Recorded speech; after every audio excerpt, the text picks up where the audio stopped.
Hello दोस्तों, Saraswati audio books की तरफ से मैं अर्चना सिंह आपके लिए लेकर आई हूँ रॉबर्ट टी कियोसाकी की बहुत ही बेहतरीन पुस्तक रिच डैड पुअर डैड। अध्याय 9 शुरू करना। काश ऐसा होता कि मैं कह सकता कि दौलत इकट्ठा करना मेरे लिए आसान रहा, परंतु ऐसा नहीं था। तो इस सवाल के जवाब में मैंने किस तरह शुरू किया, मैं दिन प्रतिदिन के हिसाब से अपनी विचार प्रक्रिया को बताना चाहता हूँ। बड़े सौदों को खोजना सचमुच आसान है। मैं आपसे ये वादा कर सकता हूँ कि यह मोटरसाइकिल चलाने की तरह है।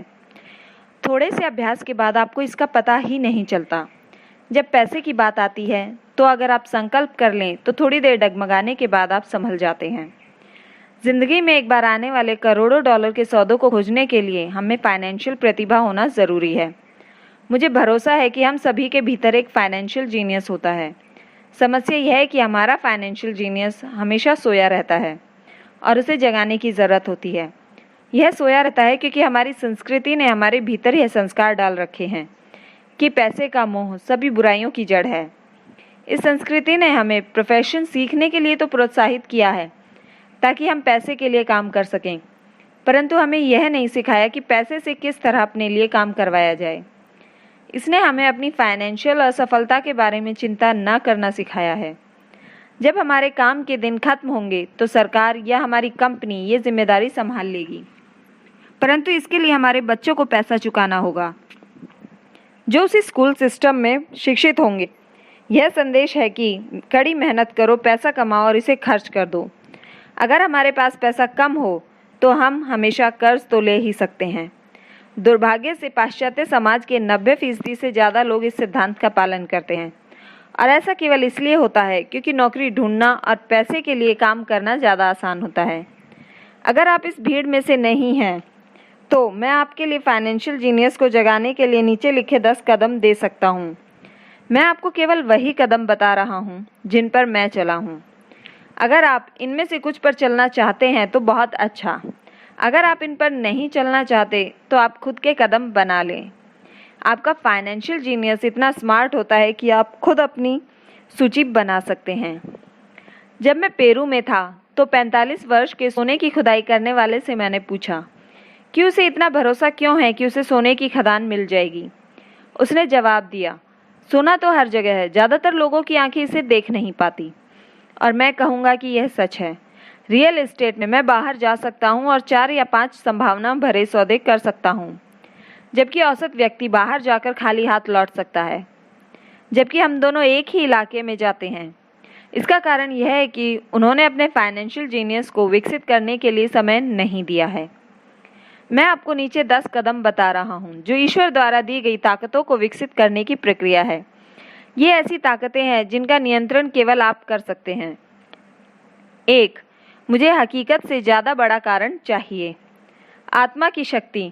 अगर आप ज़्यादातर लोगों से पूछेंगे कि क्या वे अमीर या आर्थिक रूप से स्वतंत्र होना चाहेंगे तो वे हाँ कहेंगे, परंतु फिर हकीकत हावी हो जाती है। यह सड़क बहुत लंबी नज़र आती है और इस पर बहुत सी टेकरियाँ भी दिखती हैं जिन्हें पार करना होगा। इसकी तुलना में यह ज़्यादा आसान लगता है कि आप पैसे के लिए काम करें और बचे हुए पैसे अपने ब्रोकर को दे दें। मैं एक बार एक युवा महिला से मिला जिसने अमेरिका की ओलंपिक टीम में तैरने के सपने देखे थे। हकीकत यह थी कि उसे हर रोज़ सुबह 4 बजे उठना पड़ता था ताकि स्कूल जाने से पहले वह 3 घंटे तैर सके। शनिवार की रात वह अपने दोस्तों के साथ पार्टी में भी नहीं जाती थी। उसे हर एक की तरह पढ़ाई करके अपनी परीक्षा परिणाम पर भी ध्यान देना होता था। जब मैंने उससे पूछा कि उसकी अति मानवीय महत्वाकांक्षा और बलिदान के पीछे क्या कारण है, तो उसने यही कहा, मैं इसे अपने लिए करती हूँ और उन लोगों के लिए जिनसे मैं प्रेम करती हूँ। प्रेम ही मुझे सब बाधाओं और बलिदानों के लिए तैयार करता है। हम क्या चाहते हैं और हम क्या नहीं चाहते, इनका तालमेल भी एक कारण या लक्ष्य हो सकता है।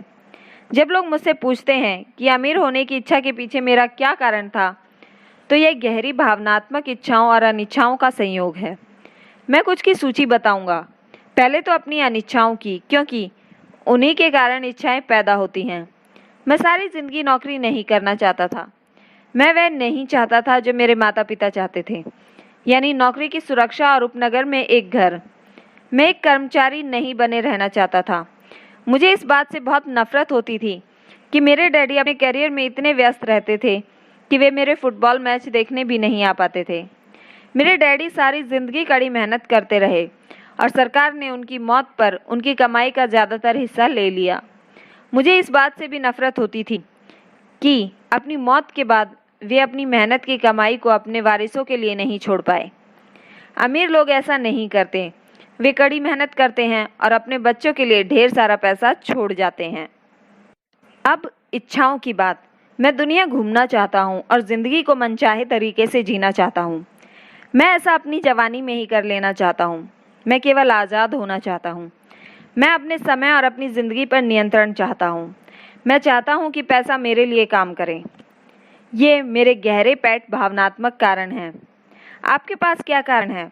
अगर वे पर्याप्त ताकतवर नहीं हैं तो रास्ते में आगे आने वाली हकीकत आपके कारणों पर हावी हो जाएगी। मैंने कई बार पैसा गंवाया है और कई बार फिर से शुरू किया है, परंतु चूंकि मेरे पास गहरे भावनात्मक कारण थे, इसलिए मैं हर बार उठ खड़ा हुआ और आगे बढ़ चला हूँ। मैं 40 साल की उम्र तक आज़ाद होना चाहता था, परंतु इसमें मुझे 7 साल से ज़्यादा लग गए और आखिरकार 47 साल की उम्र में आज़ाद हो सका और बीच में मुझे कई सीखने वाले अनुभव मिले। जैसा मैंने कहा है, काश मैं कह सकता कि यह आसान था। यह बिल्कुल आसान नहीं था, परंतु यह कठिन भी नहीं था। परंतु बिना दमदार कारण या लक्ष्य की ज़िंदगी में हर चीज़ कठिन होती है। अगर आपके पास कोई दमदार कारण नहीं है तो आगे बढ़ने की कोई समझदारी नहीं है। इसमें बहुत ज़्यादा मेहनत लगेगी। 2. मैं हर दिन विकल्प चुनता हूँ। विकल्प चुनने की ताकत। यह मुख्य कारण होता है कि लोग एक आज़ाद देश में रहना चाहते हैं। हमें चुनने का अधिकार चाहिए। आर्थिक रूप से जब हमारे हाथ में एक भी डॉलर आता है तो हमारे हाथ में होता है कि हम भविष्य में अमीर, गरीब या मध्यवर्गीय बनने का विकल्प चुनें। हमारे खर्च करने की आदतें बताती हैं कि हम कौन हैं। गरीब लोगों को खर्च करने की आदतें गरीबी की होती हैं। बचपन में मुझे यह फ़ायदा मिला कि मुझे ज़्यादातर मोनोपोली खेलना बहुत पसंद था। किसी ने मुझे यह नहीं बताया कि मोनोपोली केवल बच्चों के लिए है, इसलिए बड़े होने के बाद भी मैं इसे खेलता रहा। मेरे पास एक अमीर डैडी भी थे जो मुझे अपनी संपत्ति और दायित्व के फ़र्क को समझाते रहे। बहुत समय पहले अपने बचपन में ही मैंने अमीर बनने का विकल्प चुना और मैं चाहता था कि मुझे केवल इतना ही करना था कि संपत्ति और असली संपत्ति को इकट्ठा करना था। मेरे सबसे अच्छे दोस्त माइक को संपत्ति वाला कॉलम विरासत में मिला था, परंतु उसे इसे बनाए रखना सीखना था। कई अमीर परिवार अपनी संपत्तियों को अगली पीढ़ी में सिर्फ इसलिए खो देते हैं क्योंकि उन संपत्तियों की देखरेख करने के लिए किसी को प्रशिक्षण नहीं दिया जाता। ज़्यादातर लोग अमीर न बनने का विकल्प चुनते हैं।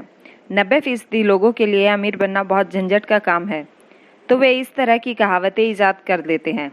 पैसों में मेरी कोई रुचि नहीं है, या मैं कभी अमीर नहीं बनूंगा, या मुझे चिंता करने की कोई ज़रूरत नहीं है, अभी तो मैं जवान हूँ, या मेरे पति या मेरी पत्नी फाइनेंशियल पहलू को संभालते हैं या संभालती हैं। इन वक्तव्यों के साथ समस्या यह है कि ये बोलने वाले से 2 चीज़ें लूट लेते हैं। एक तो यह समय और आपकी सर्वाधिक कीमती संपत्ति है, और दूसरी शिक्षा, सिर्फ इसलिए क्योंकि आपके पास पैसा नहीं है। आप यह बहाना नहीं बना सकते कि आप इस कारण नहीं सीख पाए, परंतु यह विकल्प हम हर रोज़ चुनते हैं। यह विकल्प कि हम अपने समय, अपने पैसे और अपनी शिक्षा के साथ हर दिन क्या करते हैं, यही विकल्प चुनने की ताकत है। हम सभी के पास विकल्प होते हैं। मैं अमीर बनने का विकल्प चुनता हूँ और मैं यह विकल्प हर रोज़ चुनता हूँ। पहले शिक्षा में निवेश करें। वास्तव में आपके पास जो इकलौती असली संपत्ति है वह है आपका दिमाग, जो आपका सबसे शक्तिशाली यंत्र है। जैसे मैंने विकल्प की ताकत के बारे में कहा है, पर्याप्त बड़े हो जाने के बाद हम में से हर एक के पास यह विकल्प मौजूद होता है कि हम अपने दिमाग में क्या रखते हैं। आप सारा दिन MTV देख सकते हैं, या गोल्फ मैगजीन्स पढ़ सकते हैं, या सिमिक्स की क्लास में जा सकते हैं, या फाइनेंशियल प्लानिंग की क्लास में जा सकते हैं। विकल्प आप चुनते हैं। ज़्यादातर लोग बस निवेश खरीदते हैं, परंतु इसके पहले निवेश के बारे में ज्ञान हासिल करने के लिए जरा भी पैसा खर्च नहीं करते। मेरी एक मित्र है जो एक अमीर महिला है। अभी हाल ही में उसके घर पर चोरी हो गई। चोर उसके घर से टीवी और वीसीआर ले गए और उसकी किताबें जैसी की तैसी छोड़ गए। और हम सभी के पास इसी तरह के विकल्प मौजूद होते हैं। एक बार फिर दोहरा दूं कि 90% लोग टीवी सेट खरीदते हैं और केवल 10% लोग बिजनेस पर पुस्तकें या निवेश पर टेप खरीदते हैं। और मैं क्या करता हूँ? मैं सेमिनार में जाता हूँ। मैं ऐसे सेमिनारों को पसंद करता हूँ जो कम से कम 2 दिन लंबे हों, क्योंकि मैं विकल्प जो मैंने चुना है, मैं विषय की पूरी तरह डूब जाना चाहता हूँ। 1973 में मैं टीवी देख रहा था और एक अमीर व्यक्ति मेरे घर आया। वह 3 दिन के सेमिनार का विज्ञापन कर रहा था कि किस तरह पैसा ना होते हुए भी रियल एस्टेट खरीदी जा सकती है। मैंने $385 खर्च किए और उस सेमिनार की शिक्षा मेरे इतने काम आई कि मैंने उससे कम से कम $20 लाख कमाए होंगे। परंतु इससे भी ज़्यादा महत्वपूर्ण यह है कि इससे मुझे नया जीवन मिला। मुझे ज़िंदगी भर काम नहीं करना पड़ेगा और इसका कारण होगा वह एक सेमिनार। मैं हर साल कम से कम ऐसे 2 सेमिनारों में जाता हूँ।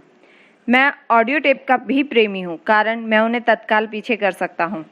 मैं पीटर लिंच के टेप को सुन रहा था और उन्होंने ऐसा कुछ कहा जिससे मैं पूरी तरह असहमत था। हठी और आलोचनात्मक होने के बजाय मैंने रिवाइंड बटन दबा दिया और उस 5 मिनट के टुकड़े को कम से कम 20 बार सुना, शायद इससे भी ज़्यादा बार। परंतु अचानक मेरे दिमाग को खुला रखने से मैं समझ गया कि उन्होंने इस बात को क्यों कहा था। यह जादू की तरह था। मुझे ऐसा लगा कि मैंने हमारे समय के सबसे बड़े निवेशक के दिमाग की एक खिड़की खोल ली है। उनके ज्ञान और अनुभव के विराट संसाधनों में मुझे बहुत ज़्यादा गहराई और अंतर्दृष्टि मिली। इसका परिणाम यह हुआ कि मैं अब भी अपने पुराने तरीके से सोच सकता हूँ और मेरे पास उसी समस्या या स्थिति को देखने का पीटर का तरीका भी मौजूद होता है। मेरे पास एक विचार होने के बजाय 2 विचार होते हैं। किसी भी समस्या या प्रवृत्ति के विश्लेषण का एक और तरीका जिसे जानना बहुमूल्य है। आज मैं अक्सर कहता हूँ, पीटर लिंच इसे किस तरह करेगा, या डोनाल्ड ट्रम्प या वॉरेन बुफे या जॉर्ज सोरोस। मेरे पास उनकी वृहद मानसिक ताकत तक पहुँचने का रास्ता यही है कि मैं उनकी कही हुई हर बातों को सुनूं और उनकी लिखी हुई बातों को पढूं। जिद्दी या आलोचनात्मक लोग प्राय कम आत्मसम्मान वाले होते हैं, जो खतरे उठाने से डरते हैं। अगर आप कुछ नया सीखते हैं तो अपने सीखे हुए ज्ञान को पूरी तरह से समझने के लिए आपको कुछ गलतियां भी करनी पड़ेंगी। अगर आपने यहाँ तक पढ़ लिया है तो एक बात तो तय है कि आप जिद्दी नहीं हैं। जिद्दी लोग पुस्तकें कम ही पढ़ते हैं या टेप कम ही खरीदते हैं। उन्हें इनकी क्या ज़रूरत? वे ब्रह्मांड के केंद्र बिंदु हैं। ऐसे बहुत से बुद्धिमान व्यक्ति हैं जिनके सामने कोई नया विचार आने पर वे वाद विवाद करने लगते हैं, अगर वह नया विचार उनके सोचने के तरीके से अलग होता है। इस प्रकरण में उनकी तथाकथित बुद्धि उनकी हठधर्मिता के साथ मिलकर अज्ञान बन जाती है। हम सभी ऐसे लोगों को जानते हैं जो उच्च शिक्षित हैं या जो मानते हैं कि वे बहुत स्मार्ट हैं, परंतु उनके बैलेंस शीट एक ही अलग तस्वीर दिखाती है। जो व्यक्ति वास्तव में बुद्धिमान होता है वह नए विचारों का स्वागत करता है, क्योंकि नए विचार पहले के विचारों के साथ मिलकर अद्भुत संयोग कर सकते हैं। बोलने से ज़्यादा महत्वपूर्ण है सुनना। अगर यह सही नहीं होता तो भगवान ने हमें 2 कान और 1 मुंह नहीं दिए होते। बहुत से लोग अपने मुंह से सोचते हैं और सुनते समय नए विचारों तथा संभावनाओं को समझने की कोशिश ही नहीं करते। सवाल पूछने के बजाय वे बहस करने लगते हैं। मैं अपनी दौलत के बारे में दीर्घकालीन दृष्टि रखता हूँ। मैं फटाफट अमीर बनने की मानसिकता के भरोसा नहीं करता जो ज़्यादातर लॉटरी खेलने वालों या कसिनो के जुआरियों में पाई जाती है। मैं शेयर खरीद सकता हूँ, शेयर बेच सकता हूँ, परंतु मैं शिक्षा के मामले में दूरगामी विचार रखता हूँ। अगर आप एक हवाई जहाज़ उड़ाना चाहते हैं तो मैं आपको पहले से सीखने की सलाह देना चाहूँगा। मैं ऐसे लोगों को देखकर हमेशा स्तब्ध रह जाता हूँ जो स्टॉक या रियल एस्टेट खरीदते हैं, परंतु अपनी सबसे बड़ी दौलत में बिल्कुल निवेश नहीं करते जो उनका दिमाग है। केवल 1 या 2 घर खरीद लेने से आप रियल एस्टेट के क्षेत्र में विशेषज्ञ नहीं बन जाते। 3. अपने दोस्तों को सावधानी से चुनिए। साथ रहने की ताकत। सबसे पहले तो मैं आपको यह बता दूं कि मैं अपने दोस्तों को उनकी अमीरी के हिसाब से नहीं चुनता। मेरे ऐसे भी दोस्त हैं जिन्होंने गरीबी में जीने की कसम खाई है और ऐसे भी दोस्त हैं जो हर साल करोड़ों कमाते हैं। मुद्दे की बात यह है कि मैं उन सभी से सीखता हूँ और मैं पूरा मन लगाकर उनसे सीखने की कोशिश करता हूँ। मैं यह मानता हूँ कि अमीर लोगों की तलाश की है, परंतु मेरी नज़र उनकी दौलत पर नहीं बल्कि उनके ज्ञान पर थी। कई मामलों में ऐसे अमीर लोग मेरे अच्छे दोस्त बन गए, जबकि कई बार ऐसा नहीं हुआ। परंतु मैं आपको एक अंतर बताना चाहूँगा। मैंने ये पाया कि मेरे पैसे वाले दोस्त पैसे के बारे में बात करते हैं, और मेरा यह मतलब नहीं है कि उन्हें पैसे का घमंड है। वे इस विषय में रुचि रखते हैं, इसलिए मैं उनसे सीखता हूँ और वो मुझसे। मेरे वे दोस्त जो आर्थिक दलदल में फंसे हुए हैं, वे पैसे, व्यवसाय या निवेश के बारे में बात करना पसंद नहीं करते। उनकी नज़र में ऐसा करना मूर्खतापूर्ण या बेईमानी होता है। इसलिए मैं अपने गरीब दोस्तों से यह सीखता हूँ कि मुझे क्या नहीं करना चाहिए। मेरे कई दोस्त हैं जिन्होंने अपनी छोटी सी ज़िंदगी में अरबों डॉलर कमाए हैं। उनमें से 3 ने एक ही अनुभव बताया। उनके गरीब दोस्त उनसे यह पूछने कभी नहीं आए कि उन्होंने ऐसा किस तरह किया, परंतु वे उनसे 2 में से एक चीज़ या दोनों ही चीज़ें के बारे में मदद मांगने आए। 1 कर्ज या दूसरी नौकरी। चेतावनी, गरीब या डरे हुए लोगों की मत सुनिए। मेरे कई दोस्त गरीब हैं जिनसे मैं भी प्रेम करता हूं, परंतु वे जिंदगी के डरे हुए मुर्गे हैं। जब पैसे की बात आती है, खासकर निवेश की, तो उनकी नज़र में आसमान हमेशा गिरने वाला होता है। वे आपको हमेशा ये बता सकते हैं कि कोई चीज़ क्यों कामयाब नहीं होगी। समस्या यह है कि लोग उनकी बात सुनते हैं, और जो लोग इन निराशावादी विचारों को आंख मूंद कर मान लेते हैं, वे भी छोटे मुर्गे बन जाते हैं। जैसे एक पुरानी कहावत है, एक जैसे विचार वाले लोगों में सहमति होती है।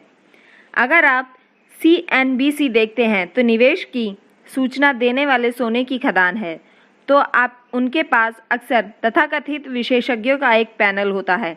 एक विशेषज्ञ यह कहेगा कि बाजार धराशायी होने वाला है, और दूसरा यह कहेगा कि बाजार में उठाव आने वाला है। अगर आप स्मार्ट हैं तो आप दोनों की बातें सुनेंगे। अपने दिमाग को खुला रखिए, क्योंकि दोनों के पास अपने अपने तर्क हैं। दुर्भाग्य से ज़्यादातर गरीब लोग छोटे मुर्गे की बात सुनते हैं। मेरे बहुत से करीबी मित्र हैं जो मुझे किसी सौदे या निवेश से रोकने के लिए अपने तर्क देते हैं। कुछ सालों पहले मेरे दोस्त ने मुझे बताया कि वह इसलिए रोमांचित था क्योंकि उसे अपनी पूंजी पर 6% ब्याज वाला बॉन्ड मिल गया था। मैंने उसे बताया कि मैं सरकार से 16% ब्याज कमा रहा हूँ। अगले ही दिन उसने मुझे एक लेख भेज दिया जिसमें यह लिखा था कि मेरा निवेश क्यों खतरनाक था। मैं सालों से 16% ब्याज कमा रहा हूँ, और वह अब भी 6% ब्याज ही ले रहा है। मैं तो यह कहूँगा कि दौलत बनाने में सबसे कठिन चीज़ यह है कि आप अपने प्रति ईमानदार रहें और भीड़ के साथ चलने की इच्छा ना रखें। बाजार में आमतौर पर भीड़ सबसे बाद में आती है और इसलिए हलाल हो जाती है। अगर मुख पृष्ठ पर किसी बड़े सौदे की खबर छपी है तो ज़्यादातर मामलों में बहुत देर हो चुकी है। किसी नए सौदे की तलाश करिए। जैसा हम तैरने वालों से कहा करते हैं, हमेशा एक और लहर आती है। जो लोग जल्दबाजी करते हैं और किसी लहर पर देर से पहुंचते हैं, वे अक्सर धराशायी हो जाते हैं। स्मार्ट निवेशक बाजार की टाइमिंग को ध्यान में नहीं रखते। अगर एक लहर चली गई तो वे अगली लहर की खोज करते हैं और खुद को पोजीशन में कर लेते हैं। ज़्यादातर लोगों के लिए यह मुश्किल इसलिए होता है क्योंकि जो लोकप्रिय नहीं है वह खरीदना उनके लिए डरावना होता है। डरपोक निवेशक भेड़ के झुंड की तरह होते हैं जो भीड़ के साथ चलते हैं, या उनका लालच उन्हें उस समय अंदर लाता है जब समझदार निवेशक मुनाफा कमाकर बाहर जा चुके होते हैं। समझदार निवेशक उस समय शेयर खरीदते हैं जब वह लोकप्रिय नहीं होता। वे जानते हैं वे खरीदते समय मुनाफा कमाते हैं और बेचते समय नहीं। वे धीरज से इंतजार करते हैं। जैसा मैंने कहा, वे मार्केट की टाइमिंग को ध्यान में नहीं रखते। किसी तैरने वाले की तरह वे भी अगली बड़ी लहर के लिए खुद को पोजीशन कर लेते हैं। यह इनसाइडर ट्रेडिंग या अंदरूनी सौदेबाजी है। इनसाइडर ट्रेडिंग कानून और गैरकानूनी दोनों तरीके से होती है, परंतु किसी भी तरह से देखें यह इनसाइडर ट्रेडिंग ही है। फ़र्क सिर्फ इतना होता है कि आप अंदर से कितनी दूरी पर हैं। अंदरूनी जानकारी रखने वाले अमीर दोस्तों को बनाए रखने का एक कारण यह भी होता है क्योंकि पैसा यही बनाया जाता है। यह सूचना के आधार पर बनाया जाता है। आप अगले उछाल के बारे में ये जान लेते हैं, प्रवेश कर लेते हैं और अगले गिराव से पहले बाहर निकल आते हैं। मैं यह नहीं कहता कि इसे गैरकानूनी तरीके से करें, परंतु मैं ये ज़रूर कहता हूँ कि आपको जानकारी जितनी जल्दी मिलेगी, आप उतने ही कम खतरे में उतना ही ज़्यादा लाभ कमा पाएंगे। दोस्त इसलिए होते हैं और यही फाइनेंशियल बुद्धि भी है। नंबर 4, किसी फॉर्मूले के विशेषज्ञ बन जाइए और फिर एक नया और फॉर्मूला सीख लीजिए। जल्दी सीखने की ताकत। ब्रेड बनाने के लिए हर बेकर का एक फॉर्मूला होता है, चाहे वह उसके दिमाग में ही क्यों ना हो। यही पैसा बनाने के बारे में भी सही है, इसलिए धन को अक्सर डो भी कहा जाता है। हमें से ज़्यादातर लोगों ने यह कहावत सुनी है, आप वह हैं जो आप खाते हैं। मैं इसी कहावत को दूसरी तरह से कहना चाहूँगा। मैं कहता हूँ, आप वह बनते हैं जो आप पढ़ते हैं।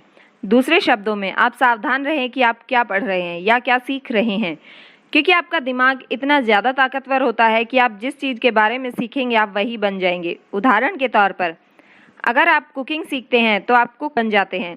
अगर आप कुक नहीं बनना चाहते तो आपको कोई और विषय पढ़ना चाहिए।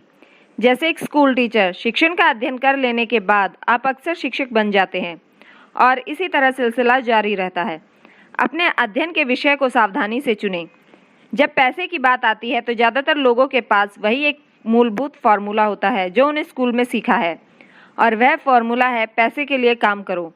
संसार में सबसे ज़्यादा लोकप्रिय फार्मूला यही है, जिसके कारण हर दिन करोड़ों लोग सुबह उठते हैं, काम पर जाते हैं, पैसा कमाते हैं, बिल चुकाते हैं, चेकबुक को बैलेंस करते हैं और कुछ म्यूचुअल फंड खरीद लेते हैं और फिर से काम पर चले जाते हैं। यही उनका मूलभूत फार्मूला या नुस्खा है। अगर आप जो कर रहे हैं उससे आप थक गए हैं या आप पर्याप्त नहीं कमा रहे हैं तो आपको अपने पैसे बनाने के फॉर्मूले को बदल लेना चाहिए। बहुत समय पहले जब मैं 26 साल का था, मैंने सप्ताहांत की एक कक्षा में भाग लिया जिसका शीर्षक था, किस तरह रियल एस्टेट फोरक्लोजर्स को खरीदें। मैंने एक फॉर्मूला सीख लिया। अगला कदम था अपने सीखे हुए सिद्धांत को असली जीवन में आजमा कर देखना। यहाँ पर ज़्यादातर लोग रुक जाते हैं। 3 सालों तक जब मैं ज़ेरॉक्स के लिए काम कर रहा था, मैं अपने खाली समय में फोरक्लोजर्स को खरीदने की कला में पारंगत होने की कोशिश करता रहा। मैंने उस फार्मूले से कई करोड़ डॉलर बनाए, परंतु आज यह बहुत धीमा फार्मूला है और फिर भी बहुत से लोग इसका प्रयोग कर रहे हैं। एक बार मैं उस फार्मूले का विशेषज्ञ बन गया तो मैं नए फार्मूले की खोज करने लगा। कई कक्षाओं में मुझे कोई नई जानकारी सीधे रूप से नहीं मिली, परंतु मैंने हमेशा कुछ ना कुछ नया ज़रूर सीखा। मैंने ऐसी बहुत सी कक्षाओं में भाग लिया जो केवल डेरिवेटिव सौदों के लिए आयोजित की गई थी और वस्तुओं के ऑप्शन सौदेबाजों के लिए तथा अराजकतावादियों के लिए आयोजित कक्षाओं में भी मैं गया हूँ। मैं अपने दायरे से पूरी तरह बाहर पहुँच गया था और एक ऐसे कमरे में था जहाँ परमाणु भौतिकी और स्पेस साइंस के विशेषज्ञों की भीड़ थी, परंतु मैंने वहाँ बहुत कुछ सीखा जिससे मेरा स्टॉक और रियल एस्टेट निवेश ज़्यादा अर्थपूर्ण और फायदेमंद बन गया। ज़्यादातर जूनियर कॉलेजों और सामुदायिक कॉलेजों में फाइनेंशियल प्लानिंग या पारंपरिक निवेश को खरीदने के तरीकों पर कक्षाएं आयोजित की जाती है। शुरुआत करने के लिए बहुत अच्छी जगह है। मैं तो हमेशा एक ज़्यादा तेज फार्मूले की खोज करता रहता हूँ। इसी कारण नियमित रूप से मैं एक दिन में जितना कमा लेता हूँ उतना कमाने में कई लोगों को पूरी ज़िंदगी लग जाती है। एक और बात, आज की तेज़ी से बदल रही दुनिया में आप कितना जानते हैं यह ज़्यादा महत्वपूर्ण नहीं रह गया है, क्योंकि प्राय आज आप जितना जानते हैं वह पुराना हो चुका है। महत्वपूर्ण यह है कि आप कितनी तेज़ी से सीखते हैं। यह कला अनमोल है। ज़्यादा तेज फार्मूले ढूंढने में यह बहुत काम आती है। पैसे के लिए कड़ी मेहनत करना एक पुराना फार्मूला है जो गुफा मानव के ज़माने में पैदा हुआ था। नंबर 5, खुद को सबसे पहले वेतन दें। खुद पर अनुशासन की ताकत। अगर आप खुद पर काबू नहीं रख पाते तो अमीर बनने की कोशिश भी ना करें। आपको इसके लिए पहले मैरीन कॉर्प्स या किसी धार्मिक संस्था में जाना चाहिए ताकि आपको खुद पर काबू रखना आ जाए। इस बात का कोई मतलब नहीं कि निवेश करें, पैसा कमाएं और उसे फूंक दें। खुद पर अनुशासन की कमी के कारण ही करोड़ों डॉलर की लॉटरी जीतने वाले लोग जल्द ही दिवालिया हो जाते हैं। यह खुद पर अनुशासन की कमी ही है जिससे तनख्वाह बढ़ने पर लोग तत्काल बाजार जाकर नई कार खरीद लेते हैं या विदेश यात्रा पर निकल जाते हैं। यह कहना कठिन है कि 10 कदमों में कौन सा सबसे ज़्यादा महत्वपूर्ण है, परंतु सभी कदमों में से इस कदम की विशेषज्ञता सबसे कठिन है। अगर यह आप में पहले से ही मौजूद ना हो। मैं तो यह भी कहना चाहूँगा कि खुद पर अनुशासन की कमी ही वह सबसे बड़ा कारण है जो लोगों को 3 समुदायों में बांटता है: अमीर, गरीब और मध्य वर्ग। सीधे तरीके से कहें तो जिन लोगों में आत्मसम्मान कम होता है और जो फाइनेंशियल दबावों को ज़्यादा सहन नहीं कर पाते, वे कभी अमीर नहीं बन सकते और कभी नहीं का मतलब होता है कभी नहीं। जैसा मैंने पहले बताया था, मैंने अपने अमीर डैडी से यह सबक सीखा था कि दुनिया आपको इधर उधर धकेलेगी। दुनिया लोगों को इधर उधर धकेलती है तो इसलिए नहीं क्योंकि बाकी लोग गुंडे होते हैं, बल्कि इसलिए कि आप में आंतरिक नियंत्रण और अनुशासन की कमी होती है। जिन लोगों में आंतरिक शक्ति की कमी होती है वे अक्सर उन लोगों के शिकार हो जाते हैं जिनमें आत्म अनुशासन होता है। मैं जिन व्यावसायिक कक्षाओं में पढ़ाता हूँ वहाँ मैं ज़्यादातर लोगों को यह याद दिलाता हूँ कि वे अपने सामान या सेवा पर अपना ध्यान केंद्रित ना करें, बल्कि मैनेजमेंट की कला पर अपना ध्यान केंद्रित करें। अपना खुद का व्यवसाय शुरू करने के लिए 3 सर्वाधिक महत्वपूर्ण मैनेजमेंट दक्षताएं हैं। 1 कैश फ्लो का मैनेजमेंट, 2 लोगों का मैनेजमेंट और 3 व्यक्तिगत समय का मैनेजमेंट। मैं ये कहूँगा कि ये 3 दक्षताएं केवल व्यवसाय शुरू करने वालों के लिए ही नहीं बल्कि सभी के काम की हैं। ये तीनों आपकी जीवन शैली में महत्वपूर्ण भूमिका निभाती हैं। व्यक्ति के रूप में, परिवार के सदस्य के रूप में, व्यवसाय में, किसी धर्मार्थ संगठन में, शहर या देश में। ये सभी दक्षताएं आत्म अनुशासन को साधने में बढ़ जाती हैं। मैं खुद को सबसे पहले भुगतान करें सिद्धांत को हल्केपन से नहीं लेता। जॉर्ज क्लासेन की पुस्तक the richest man in the Babylon में खुद को सबसे पहले भुगतान करे का वक्तव्य सबसे पहले आया था। इस पुस्तक की करोड़ों प्रतियां बिक चुकी हैं।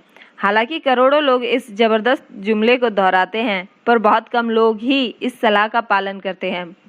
जैसा मैंने कहा है, फाइनेंशियल साक्षरता अंक पढ़ने की योग्यता देती है और अंक कहानी बता देते हैं। किसी व्यक्ति के इनकम स्टेटमेंट और बैलेंस शीट को देखकर मैं तत्काल यह देख सकता हूँ कि जो लोग खुद को सबसे पहले भुगतान करें के सिद्धांत का राग आलापते रहते हैं वे दरअसल इसका कितना पालन करते हैं। एक चित्र हजारों शब्दों के बराबर होता है। तो एक बार फिर हम ऐसे लोगों के फाइनेंशियल स्टेटमेंट की तुलना करें जो खुद को सबसे पहले भुगतान करते हैं और जो ऐसा नहीं करते। देखिए, क्या आप कुछ अंतर पकड़ सकते हैं? इसके लिए कैश फ्लो की समझ जरूरी है जिससे कहानी बताई जाती है। ज़्यादातर लोग अंक देखते हैं और कहानी को अनदेखा कर देते हैं। अगर आप सचमुच कैश फ्लो की ताकत समझना शुरू कर देते हैं तो आपको जल्द ही यह पता चल जाएगा कि अगले पृष्ठ पर दिए गए चित्र में कहाँ गड़बड़ी है और 90% लोग क्यों जिंदगी भर कड़ी मेहनत करते हैं और इसके बाद उन्हें सोशल सिक्योरिटी जैसी सरकारी मदद की क्यों ज़रूरत होती है। क्या आप इसे देख सकते हैं? ऊपर दिया हुआ चित्र उस व्यक्ति के लिए काम दर्शाता है जो खुद का भुगतान सबसे पहले करता है। हर महीने अपने मासिक खर्चों का भुगतान करने से पहले वे अपनी संपत्ति वाले कॉलम में पैसा डालते हैं। हालांकि करोड़ों लोगों ने क्लासेन की पुस्तक पढ़ी है और खुद को सबसे पहले भुगतान करे का सिद्धांत समझा है, परंतु हकीकत में वे खुद को सबसे आखिर में भुगतान करते हैं। और मैं आप में से उन लोगों की चुप पुकार सुन सकता हूं जो अपने बिल्स का भुगतान सबसे पहले करने में गंभीरतापूर्वक विश्वास रखते हैं। और मैं यह भी सुन सकता हूं कि सभी जिम्मेदार लोग अपने बिल समय पर चुकाते हैं। मैं यह नहीं कहता कि आप गैर जिम्मेदार हो जाएं या अपने बिल का भुगतान ना करें। मैं सिर्फ यह कहता हूं कि आप वही करें जो यह पुस्तक आपको सिखाती है, यानी खुद को सबसे पहले पैसे दें। और पिछले पेज पर दिया गया चित्र इसी सिद्धांत का सही लेखांकन चित्र है, जबकि बाद में आने वाला चित्र पूरी तरह से गलत है। मेरी पत्नी और मेरे पास कई बुक कीपर्स, अकाउंटेंट्स और बैंकर हैं जिन्हें शुरू में हमारे इस खुद का सबसे पहले पैसा दे के सिद्धांत से बहुत समस्या होती थी। इसका कारण यह था कि यह फाइनेंशियल प्रोफेशनल भी दरअसल वही करते हैं जो कि जनता करती है, यानी वे भी खुद को सबसे आखिर में पैसा देते हैं। वे बाकी लोगों को सबसे पहले पैसा देते हैं। मेरे जीवन में ऐसे महीने भी आए जब किन्हीं कारणों से मेरा कैश फ्लो मेरे बिल्स से काफ़ी कम रहा। फिर भी मैंने खुद को सबसे पहले पैसा दिया। मेरे अकाउंटेंट और बुक कीपर्स चीखने लगे, वे आपके पीछे पड़ जाएंगे, आपको जेल भी हो सकती है, आप अपनी क्रेडिट रेटिंग बिगाड़ लेंगे, वे लोग बिजली काट देंगे। मैंने फिर भी सबसे पहले खुद को ही पैसा दिया। आप पूछेंगे क्यों? क्योंकि the richest man in Babylon की कहानी इसी बारे में है, खुद पर अनुशासन की ताकत और आंतरिक सहन शक्ति के बारे में। इसे बोलचाल की भाषा में गुर्दा भी कहते हैं। जैसा मेरे अमीर डैडी ने मेरी नौकरी के पहले माह में मुझे बताया था कि ज़्यादातर लोग दुनिया की ठोकरें सहन करते रहते हैं। पैसा वसूलने वाला आता है और आप या तो पैसे चुकाओ वरना तो आप उसे पैसे दे देते हैं और खुद को एक पैसा नहीं देते। एक सेल्स क्लर्क कहता है, आप इसे अपने चार्ज कार्ड में डाल दें। आपका रियल एस्टेट एजेंट आपसे कहता है, आगे बढ़े चलो, घर खरीदने पर सरकार आपको टैक्स में छूट देती है। पूरी पुस्तक दरअसल इसी बारे में है। आप में धारा के विरुद्ध जाने का और अमीर बनने का गुर्दा होना चाहिए। हो सकता है कि आप कमज़ोर ना हो, परंतु जब पैसे की बात आती है तो कई लोग हौसला पस्त होने लगता है। मैं यह नहीं कहता कि आप गैर जिम्मेदार बने। मुझ पर ज़्यादा कर्ज नहीं है, क्रेडिट कार्ड का कर्ज भी नहीं है, और ऐसा इसलिए क्योंकि मैं खुद को सबसे पहले पैसा देता हूँ। मैं अपनी आय को कम से कम इसलिए करता हूँ क्योंकि मैं इसे सरकार को नहीं देना चाहता। इसलिए आप में से जिन लोगों ने the secrets of the rich नाम का वीडियो देखा होगा, उन्हें मैं ये बता दूं कि मेरी आय नेवादा के कॉरपोरेशन के जरिए मेरी संपत्ति वाले कॉलम में आती है। अगर मैं पैसे के लिए काम करता तो सरकार इसे ले लेती। हालांकि मैं अपने बिल्स का भुगतान सबसे आखिर में करता हूं, परंतु मुझ में इतनी आर्थिक समझ है कि मैं किसी मुश्किल में नहीं फंसता हूं। मैं कंज्यूमर कर्ज को पसंद नहीं करता हूं। मेरे पास अपने दायित्व हैं जो 99% लोगों से ज़्यादा हैं, परंतु उसका भुगतान मैं नहीं करता हूं, बल्कि दूसरे लोग मेरी देनदारियों को चुकाते हैं। वे मेरे किराएदार कहलाते हैं। तो खुद को पैसा देने में पहला नियम यह है कि कभी कर्ज में मत फंसो। हालांकि मैं अपने बिल्स का भुगतान सबसे आखिर में करता हूँ, परंतु मैं केवल कुछ महत्वहीन बिल्स ही बचा कर रखता हूँ। दूसरी बात यह है कि जब भी मेरे पास पैसा कम होता है, तब मैं खुद को ही सबसे पहले पैसा देता हूँ। मैं कर्ज लेने वालों और सरकार को चीखने देता हूँ। जब वे कठोर होते हैं तो मुझे अच्छा लगता है। क्यों? क्योंकि ये लोग मुझ पर एक एहसान कर रहे हैं। वे मुझे प्रेरित कर रहे हैं कि मैं जाऊं और ज़्यादा पैसा कमाऊं। तो मैं खुद को सबसे पहले पैसा देता हूं, उस पैसे को निवेश करता हूं और कर्ज देने वालों को चीखने देता हूं। मैं पैसे आमतौर पर उन्हें सही समय पर भुगतान करता हूं। मेरी पत्नी और मेरी साख बहुत अच्छी है। हम केवल दबाव में ही काम नहीं करते और कर्ज उतारने के लिए अपनी बचत को इस्तेमाल नहीं करते, ना ही उनके लिए अपने स्टॉक को बेचते हैं। इसमें बहुत ज़्यादा समझदारी नहीं है। तो जवाब यह है, एक बड़े कर्ज में ना फंसे जिसका भुगतान आपको करना हो। अपने खर्चों को सीमित रखें, अपनी संपत्ति को सबसे पहले बनाएं, फिर बड़ा घर या शानदार कार खरीदें। चूहा दौड़ में फंसे रहने में समझदारी नहीं है। 2, जब आपके पास पैसा कम हो तो दबाव को बढ़ने दें और अपनी बचत या निवेश को खर्च ना करें। उस दबाव को अपनी फाइनेंशियल प्रतिभा को प्रेरित करने के लिए इस्तेमाल करें, ताकि आप ज़्यादा पैसा कमाने और अपने बिल्स का भुगतान करने के लिए नए तरीकों के बारे में सोच सकें। इससे ज़्यादा पैसा कमाने की आपकी योग्यता भी बढ़ेगी और आपकी फाइनेंशियल बुद्धि भी ज़्यादा विकसित होगी। मैं कई बार फाइनेंशियल भट्टी में तपा हूँ और मैंने अपने दिमाग का इस्तेमाल करके ज़्यादा आमदनी हासिल की है, और यह भी ध्यान रखा कि मेरे संपत्ति वाले कॉलम को कोई नुकसान ना पहुँचे। मेरा बुक कीपर चीखने लगा और बचाव के लिए छुप गया, परंतु मैं उस तरह का सिपाही नहीं था जो किले की रक्षा के लिए लड़ रहा था। गरीब लोगों की आदतें भी गरीब होती हैं। एक आम बुरी आदत है बचत में से पैसे निकाल लेना। अमीर लोग जानते हैं कि बचत को ज़्यादा धन कमाने के लिए इस्तेमाल किया जाता है, ना कि बिलों का भुगतान करने के लिए। मैं जानता हूँ ये कठोर जान पड़ता है, परंतु जैसा मैंने कहा, अगर आप अंदर से कठोर नहीं हैं तो दुनिया आपको इधर से उधर धकेलेगी। अगर आप आर्थिक दबाव पसंद न करते हों तो एक फार्मूला खोज लें जो आपके लिए कारगर साबित हो। एक अच्छा फार्मूला यह होगा कि खर्च कम किए जाएं, पैसे को बैंक में रखा जाए, ज़्यादा इनकम टैक्स चुकाया जाए, सुरक्षित म्यूचुअल फंड खरीदे जाएं और औसत बने रहने की कसम खाई जाए। परंतु यह खुद को सबसे पहले भुगतान करे के सिद्धांत का उल्लंघन करता है। यह नियम आत्म बलिदान या आर्थिक संन्यास को प्रोत्साहित नहीं करता। इसका मतलब यह नहीं कि खुद को सबसे पहले पैसे देने के बाद भूखे मरो। जिंदगी मौज मस्ती के लिए है। अगर आप अपनी फाइनेंशियल प्रतिभा को जागृत कर लेंगे तो आपके पास जीवन के सभी सुख हो सकते हैं।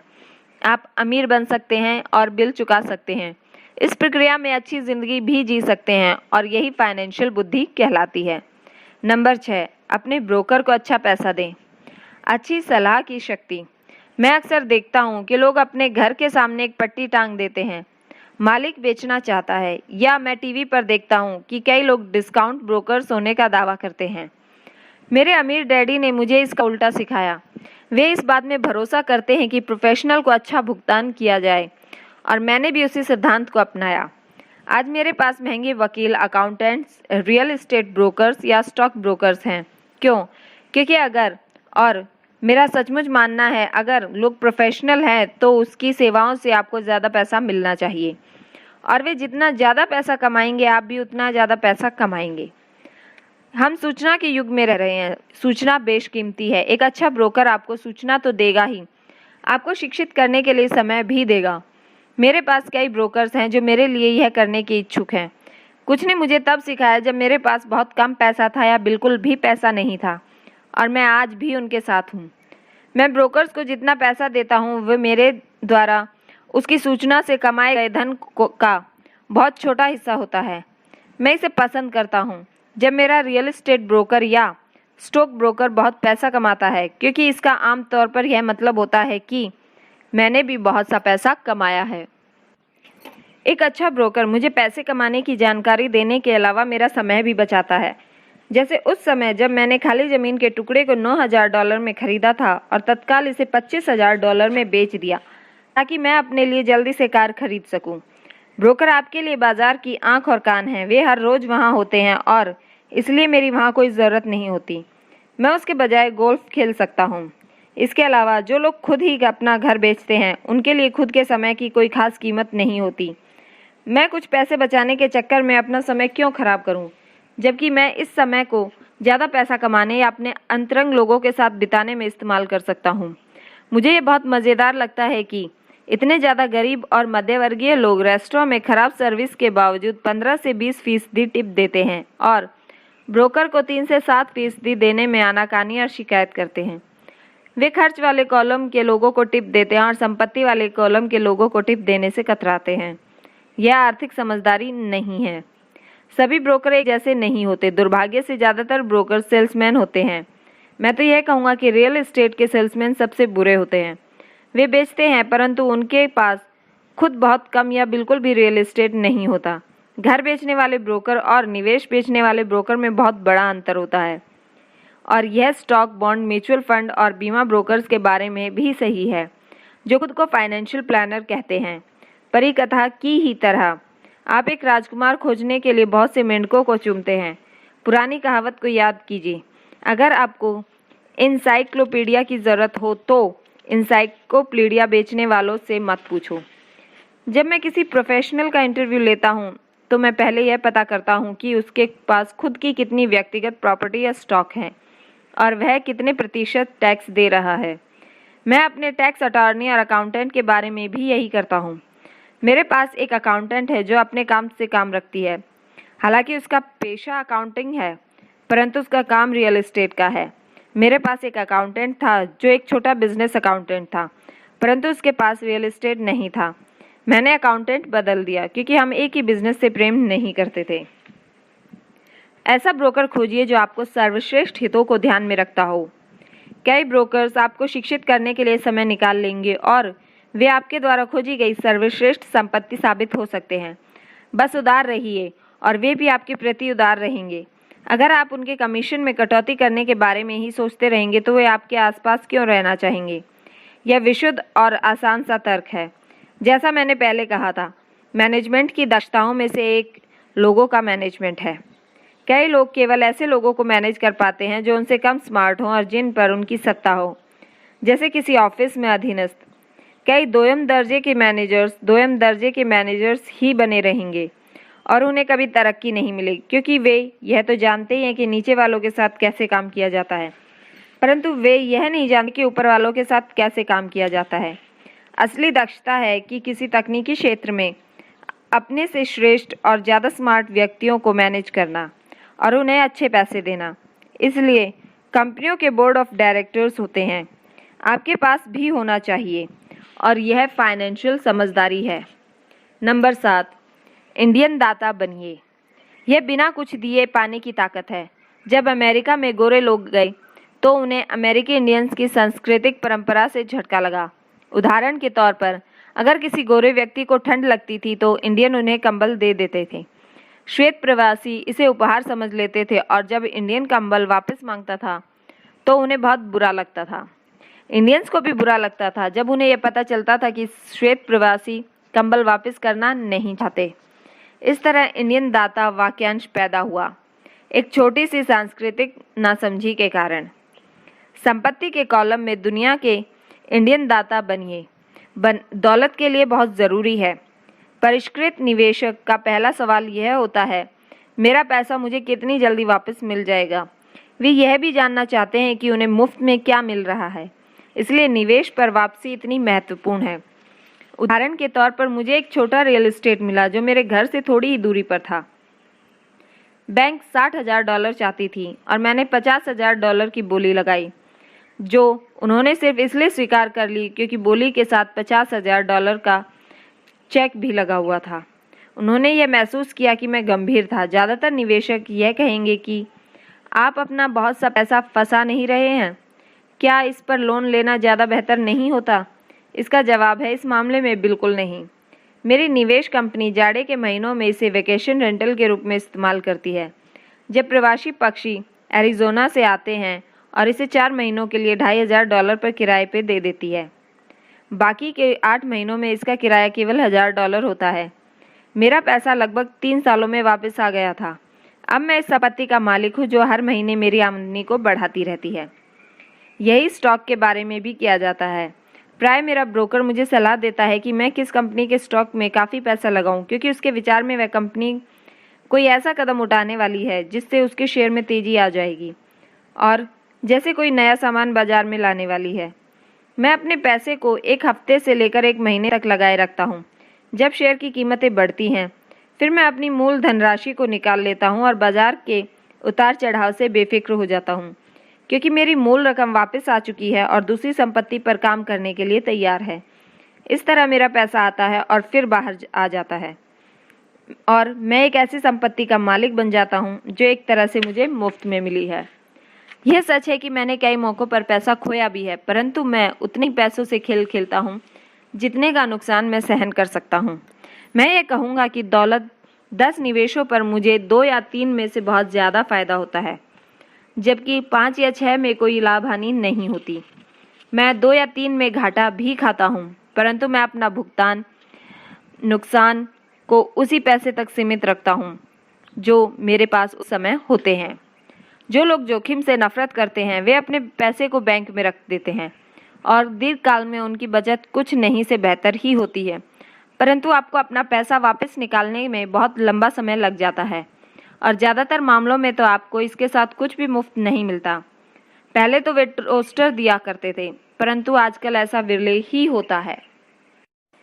मेरे हर निवेश पर एक न एक चीज़ मुफ्त होनी चाहिए। एक छोटा रियल एस्टेट, एक मिनी स्टोरेज, खाली ज़मीन का टुकड़ा, घर, स्टॉक शेयर्स या ऑफिस बिल्डिंग, और जोखिम भी सीमित होना चाहिए।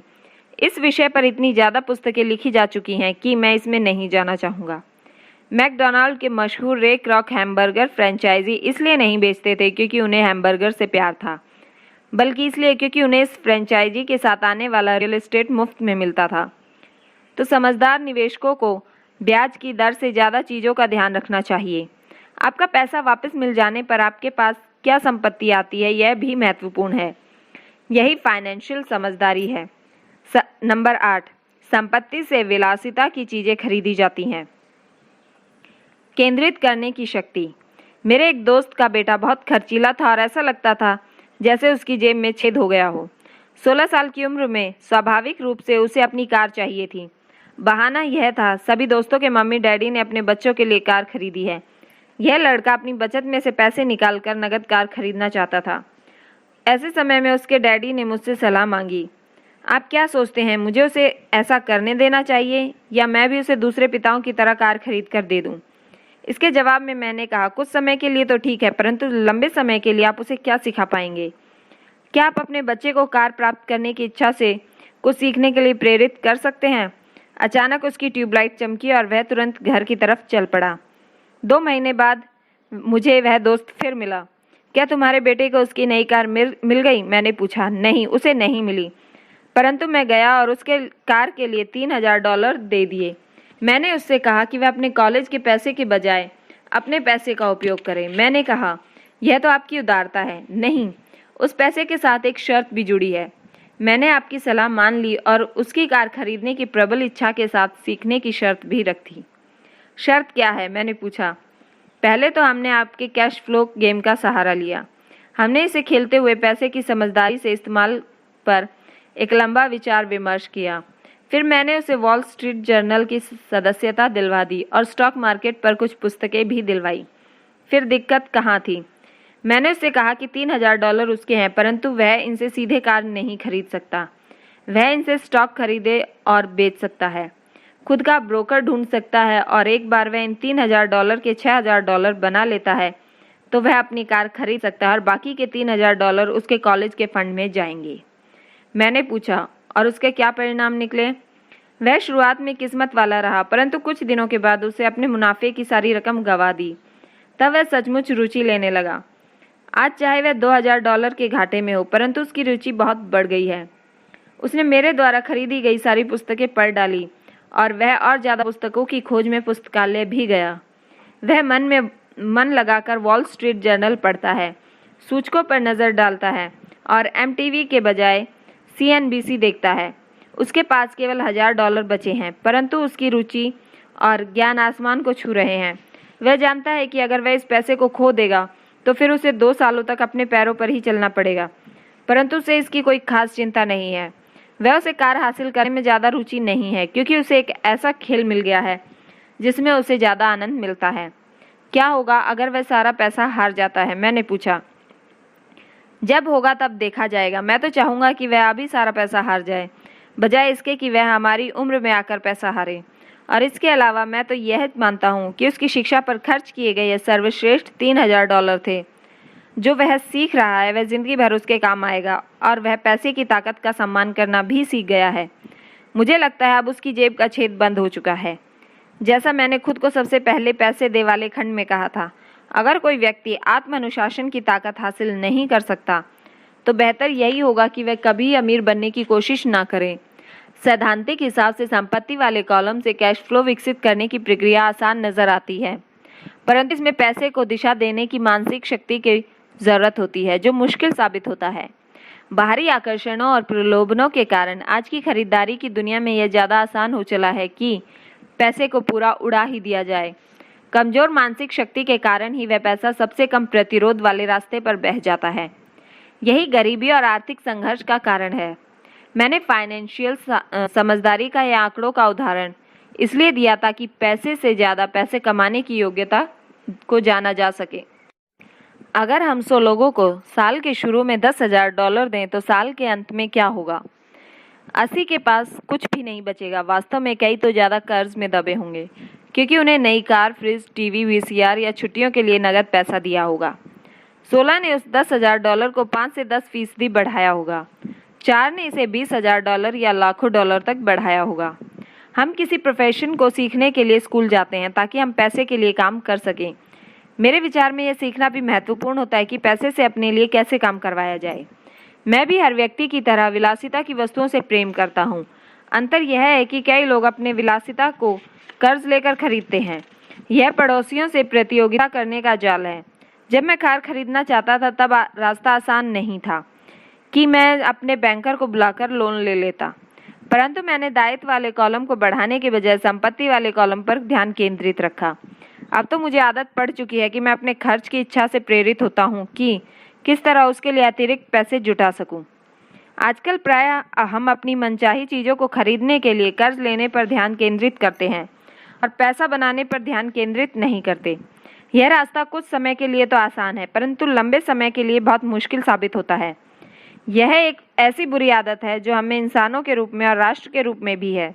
याद रखें, आसान रास्ते अक्सर मुश्किल बन जाते हैं और मुश्किल रास्ते अक्सर आसान बन जाते हैं।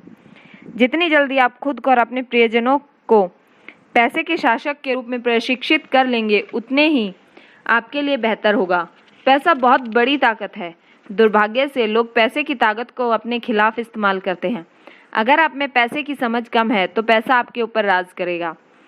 यह आपसे ज़्यादा स्मार्ट होगा। अगर पैसा आपसे ज़्यादा स्मार्ट बन जाएगा तो आप इसके लिए ज़िंदगी भर काम करते रहेंगे। पैसे के ऊपर शासन करने के लिए आपको इससे ज़्यादा स्मार्ट बनना होगा। फिर पैसा वही करेगा जो आप इससे कहेंगे। यह आपकी आज्ञा का पालन करेगा। इसके गुलाम होने के बजाय आप इसके मालिक होंगे। यही आर्थिक समझदारी है। 9. नायकों की ज़रूरत। मिथक की ताकत। जब मैं छोटा था तब मैं विली मेज, हैक आयरन योगी बेरा का बहुत बड़ा प्रशंसक था। वे मेरे आदर्श थे। लिटिल लीग खेल रहे बच्चों के रूप में मैं उनकी तरह होना चाहता था। मैंने उनके बेसबॉल कार्ड भी सहेज कर रखे थे। मैं उनके बारे में बहुत कुछ जान लेना चाहता था। मैं उनके बारे में सभी आंकड़े जानता था, उनकी बैटिंग के औसत, उनसे मिलने वाली धनराशि और वे किस तरह बड़े हुए, सब कुछ। मैं सब कुछ इसलिए जानना चाहता था क्योंकि मैं उनके जैसा बनना चाहता था। 9 या 10 साल की उम्र में मैं जब बेसबॉल खेलने के लिए मैदान पर जाता था तो वह मैं नहीं जाता था, बल्कि मेरे रूप में योगी या हैक मैदान पर उतरते थे। यह सीखने के सबसे सशक्त तरीकों में से एक है जो हम बड़े होने के बाद खो देते हैं। हम अपने नायकों को खो देते हैं। हम अपने नौसिखिएपन को याद रखते हैं। आज मैं अपने घर के पास छोटे बच्चों को बास्केटबॉल खेलते देखता हूँ। कोर्ट पर वे छोटे जॉनी नहीं होते, वे तो माइकल जॉर्डन, सर चार्ल्स या क्लाइड होते हैं। आदर्श नायकों की नकल करना ज्ञान प्राप्त करने का सच्चा और सशक्त तरीका है, और इसलिए जब ओजी सिम्पन की तरह का नायक बदनाम होता है तो इतनी चीख पुकार मचती है। यह किसी अदालती कार्रवाई से ज़्यादा होता है। यह एक आदर्श नायक को खो देना होता है, एक ऐसा व्यक्ति जिसकी तरह बनने का सपना लोग बचपन से सजोए थे और वे जिसकी पूजा करते थे। अचानक हमें उस व्यक्ति को अपनी ज़िंदगी से निकालना पड़ता है। जब मैं बड़ा हो गया तो मेरे आदर्श नायक बदल गए। मेरे गोल्फ के हीरो बने पीटर जैक्सन, फ्रेड कपल्स और टाइगर वुड्स।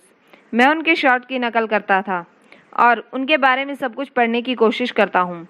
मेरे आदर्श नायकों में Donald Trump, Warren Buffett, Peter lynch, George Soros और जिम रॉजर्स भी हैं। बड़ा हो जाने के बाद मैं उनके आंकड़े उसी तरह जानता हूँ जिस तरह की अपने बचपन में बेसबॉल हीरोज़ के आंकड़े जानता था। मैं अनुसरण करता हूँ कि वॉरेन बुफे निवेश करते हैं और बाजार के बारे में, उनके नज़रिए के बारे में सब कुछ पढ़ने की कोशिश करता हूँ। मैं पीटर लिंच की पुस्तक भी इसलिए पढ़ता हूँ ताकि स्टॉक चुनने में उनकी तकनीक को समझ सकूँ, और मैं डोनाल्ड ट्रंप के बारे में भी इसलिए पढ़ता हूँ ताकि यह जान सकूँ कि वे किस तरह सौदे करते हैं। जिस तरह मैदान पर बेसबॉल के लिए बैटिंग करते जाते समय मैं खुद की भूमिका में नहीं था, उसी तरह जब मैं बाजार में उतरता हूँ या मैं कोई सौदा करता हूँ तो मैं अवचेतन रूप से ट्रंप की बहादुरी का अभिनय करता हूँ। या जब मैं किसी प्रवृत्ति का विश्लेषण करता हूँ तो मैं उसे इस तरह देखता हूँ जैसे पीटर लिंच यह काम कर रहे हों। आदर्श नायक होने से हम अपनी कच्ची प्रतिभा के वृहद स्रोत का दोहन करते हैं, परंतु आदर्श नायक हमें प्रेरित करने से भी ज़्यादा बड़ा काम करते हैं। वे चीज़ों को ज़्यादा आसान बना देते हैं। चीज़ें आसान दिखने के कारण हम भी उन्हीं की तरह बनना चाहते हैं। अगर वे ऐसा कर सकते हैं तो मैं भी कर सकता हूँ। जब निवेश की बात आती है तो ज़्यादातर लोगों को इससे बहुत कठिनाई होती है या इसे बहुत कठिन समझते हैं। इसके बजाय उन्हें आदर्श नायकों की तलाश करनी चाहिए जो इसे आसान बना देते हैं। नंबर 10, सिखाओ और आपको हासिल होगा। देने की शक्ति। मेरे दोनों डैडी शिक्षक थे। मेरे अमीर डैडी ने मुझे ऐसा सबक सिखाया जो मेरे साथ ज़िंदगी भर चल रहा है, और वह सबक था परोपकार करना या देना। मेरे पढ़े लिखे डैडी ने अपने समय और ज्ञान द्वारा दूसरों को बहुत दिया, परंतु शायद ही कभी अपना पैसा दिया हो। जैसा मैं बता चुका हूँ, वे सामान्यतः कहा करते थे कि वे तभी देंगे जब उनके पास कुछ अतिरिक्त धन होगा, और उनके पास कभी भी अतिरिक्त धन नहीं होता था। मेरे अमीर डैडी ने पैसा भी दिया और शिक्षा भी। वे देने के सिद्धांत में पक्का यकीन रखते थे। अगर आपको कुछ चाहिए तो आपको पहले कुछ देने की ज़रूरत है। वे हमेशा ये कहा करते थे। जब उनका हाथ तंग होता था तब भी वे अपनी चर्च या अपनी पसंदीदा धर्मार्थ संस्था को दान देते थे। अगर मैं आपके पास कोई विचार छोड़ना चाहता हूँ तो यह विचार यही होगा। जब भी आपको किसी चीज़ की कमी या ज़रूरत महसूस हो तो पहले उस चीज़ को दे दें, बाद में बाल्टियों में भरकर आपके पास लौट आएगी। यह पैसा, मुस्कुराहट, प्रेम, दोस्ती सभी के बारे में यह सही है। मैं जानता हूँ कि कोई भी व्यक्ति ऐसा नहीं करना चाहेगा, परंतु मैंने ऐसा किया है और इससे फ़ायदा भी उठाया है। मैं विश्वास करता हूँ कि आदान प्रदान का सिद्धांत सही है, इसलिए मैं वही चीज़ देता हूँ जो मैं पाना चाहता हूँ। मुझे पैसा चाहिए इसलिए मैं पैसा देता हूँ। यह कई गुना होकर मेरे पास वापस आ जाता है। मैं बिक्री बढ़ाना चाहता हूँ इसलिए मैं किसी और व्यक्ति की कुछ बेचने में मदद कर देता हूँ और मेरी बिक्री बढ़ जाती है। मैं संपर्क बढ़ाना चाहता हूँ तथा मैं किसी और की संपर्क बढ़ाने में मदद कर देता हूँ और जादू की तरह मेरे भी संपर्क बढ़ जाते हैं। मैंने सालों पहले एक कहावत सुनी थी, ईश्वर को कुछ नहीं चाहिए पर इंसानों को देना चाहिए। मेरे अमीर डैडी अक्सर कहा करते थे, गरीब लोग अमीरों से ज़्यादा लालची होते हैं। उन्होंने इसे समझाते हुए कहा कि अगर कोई अमीर व्यक्ति है तो वह व्यक्ति दूसरे द्वारा चाही गई कुछ चीज़ दे रहा है। मेरे जीवन में मेरे तमाम वर्षों में जब भी मैंने पैसे की कमी या ज़रूरत महसूस की तो मैंने पहले तो अपने दिल को टटोला कि क्या मैं चाहता हूँ और फिर इसे देने का फैसला किया, और जब मैंने दिया तो यह हमेशा मेरे पास वापस लौटा है। यह मुझे उस व्यक्ति की कहानी याद दिलाता है जो जाड़े की ठंड में रात में लकड़ियाँ लेकर बैठा और पास में ही धीमे धीमे जल रहे स्टोव पर चिल्ला रहा है, जब तुम मुझे गर्मी दोगे तब भी मैं कुछ लकड़ियाँ अंदर डालूंगा। और जब पैसे, प्रेम, सुख, बिक्री और संपर्क की बात आती है तो हर व्यक्ति को यही याद रखने की ज़रूरत है कि जो आप चाहते हैं पहले आप उसे दें और यह कई गुना होकर आपके पास लौट आएगा। बहुधा केवल यही सोचने की प्रक्रिया से कि मैं क्या चाहता हूँ और इसे किसी और को किस तरह दे सकता हूँ, मेरे अंदर उदारता का ज्वार आने लगता है। जब भी मैं यह देखता हूँ कि लोग मेरी तरफ देखकर नहीं मुस्कुरा रहे तो मैं आराम से मुस्कुराना और हेलो करना चालू कर देता हूँ, और जादू की तरह मेरे पास अचानक बहुत से मुस्कुराने वाले लोग जमा हो जाते हैं। यह सच है कि आपकी दुनिया केवल आपका दर्पण है, तो इसलिए मैं कहता हूँ सिखाओ और आपको मिलेगा। मैंने पाया है कि मैं सीखने वालों को जितनी गंभीरता से जितना ज़्यादा सिखाता हूँ मैं भी उतना ज़्यादा ही सीखता हूँ। अगर आप पैसे के बारे में सीखना चाहते हैं तो किसी और को सिखाएं। ऐसा करने से आपके दिमाग में बहुत से नए विचार और फॉर्मूलों की बाढ़ आ जाएगी।